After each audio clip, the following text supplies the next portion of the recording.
And everybody went, and there was a real shock factor, and the Prime Minister just said, oh, this has nothing to do with me, I have a very distanced, relationship with the fund, and of course I will allow investigations so that, if any wrongdoing has happened, the people involved will be severely punished, he said. So there was a period of a few weeks where investigations took place. It was known as the Joint Task Force, MACC, Central Bank, the police and the Attorney General.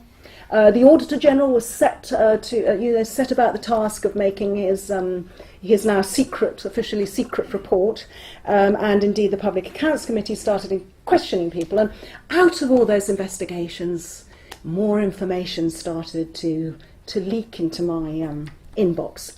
And one of the key steps forward again was the information I got, which was from that 700 million that had been paid into Jolo's account in Coutts, Switzerland, it was starting to be transferred to BSI Bank in Singapore. From then on, really, it was a kind of cat and mouse game that went on. They hadn't been able to sue me, but they were trying to discredit me. And, we had great fun. The Leicester story, he was somebody who'd done a stint on Sarawak Report, and he accused me of being a forger and came up with all sorts of outlandish and wonderful stories, all of which were quite easy to debunk, really. But he was given an enormous amount of airtime in Malaysia, and, and this cat and mouse game went on for months. It's a year and a half now, bit by bit, finding more and more little bits of the jigsaw out. And the problem for Najib was all those bits of the jigsaw just corroborated what had been said. There was nothing that didn't corroborate the story. So eventually from those investigations, I got a pretty valuable piece of information, just as I was being hounded. Actually, Justo had been jailed. We were headline news, and I was able to come back with the story that $681 million had been paid into Najib Razak's bank accounts in KL. And that had been discovered by the 1MDB investigation. And most of you will know that I gave that story to the Wall Street Journal as well, which was really a very big trigger also in all this, because it meant that a major international paper was now on the story and chasing it. After several weeks, Najib came up with his explanation for the donation, he called it. We had enormous fun in this cat and mouse game, sort of trying to find the fake sheikh who had supposedly given him this money because he so admired Najib. 681 million is a lot of money to give away. You have to be really rich, and there was no one by the name of Abdul Aziz Al Saud. It was quite a complicated name, and he changed it a few times too, but who had that sort of money. There was a final, tranche to the money disappearance issue. We've talked about Good Star. We've talked about the Tua Bar, heists.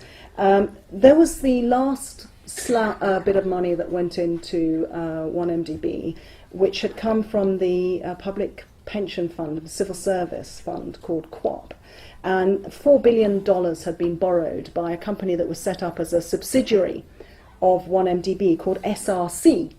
And people had been asking where that had gone, and no one got a reasonable answer. There was, they kept coming up with explanations, and we kept being able to say, well, yeah, but that didn't cost very much. What was lethal about the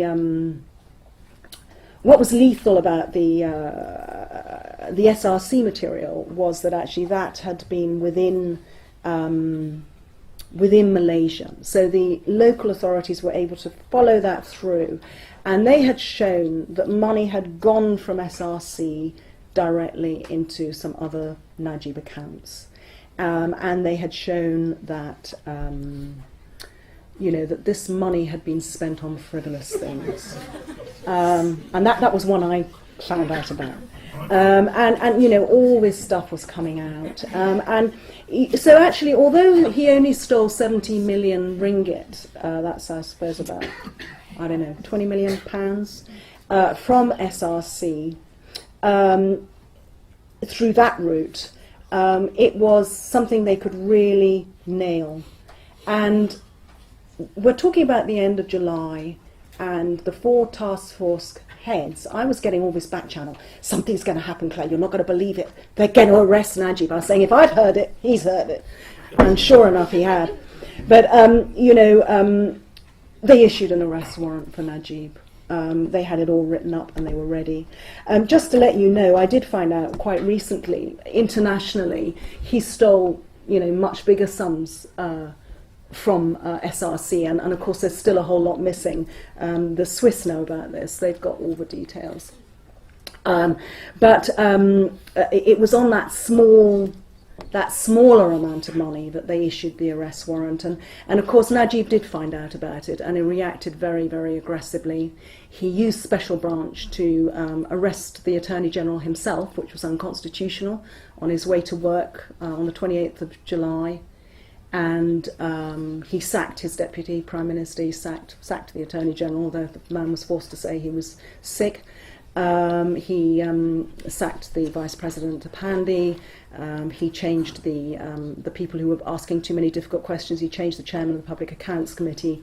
It was an internal coup d'etat against his own government.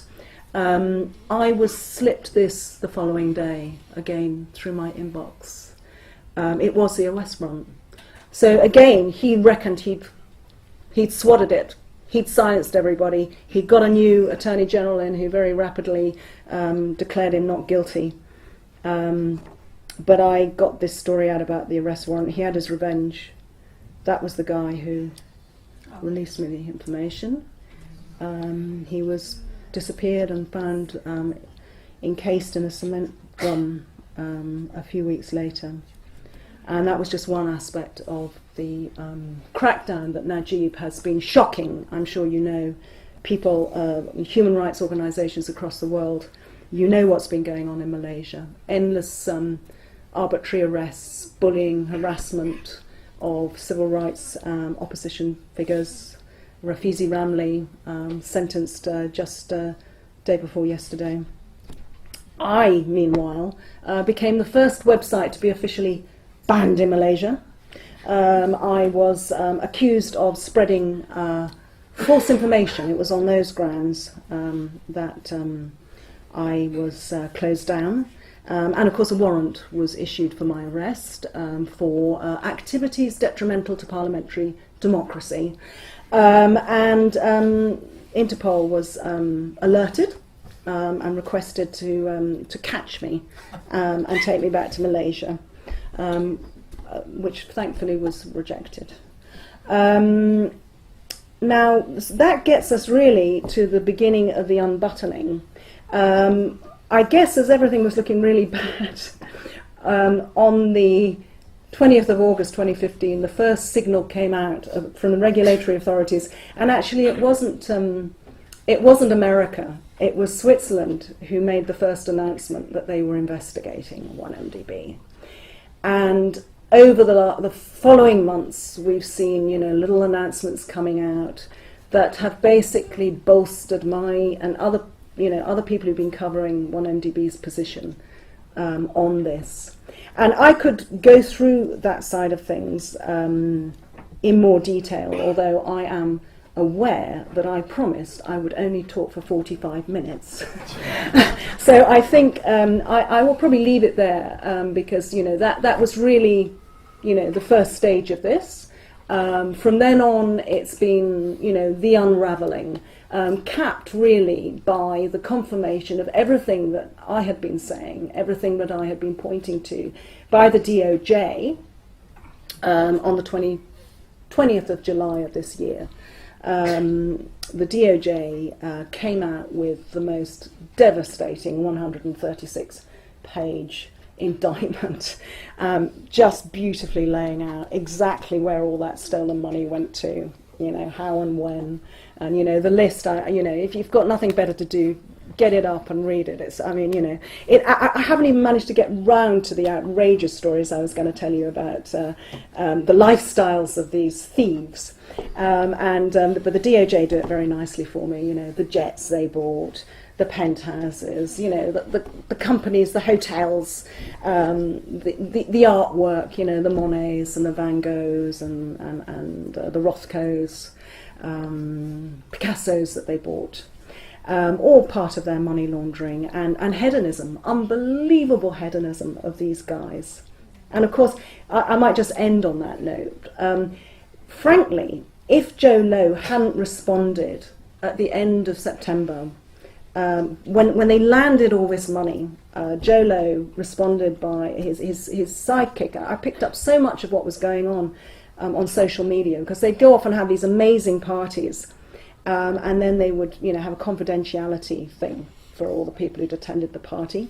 And of course, Instagram and Facebook, there was no way they weren't going to put pictures of themselves up at these amazing parties. And it would all come out, we'd just find it.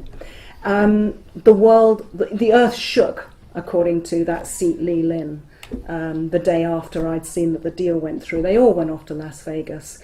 And they've been on a party ever since. And that's what drew attention to them. They're outrageous partying, funded by money that was supposed to be for development in Malaysia, and that stupid movie. And frankly, if they hadn't drawn the attention of people like me by behaving like that, they probably wouldn't have a problem at this time. So there's lots more I could talk about, so maybe we should just turn it over to questions and conversation. Thanks so much.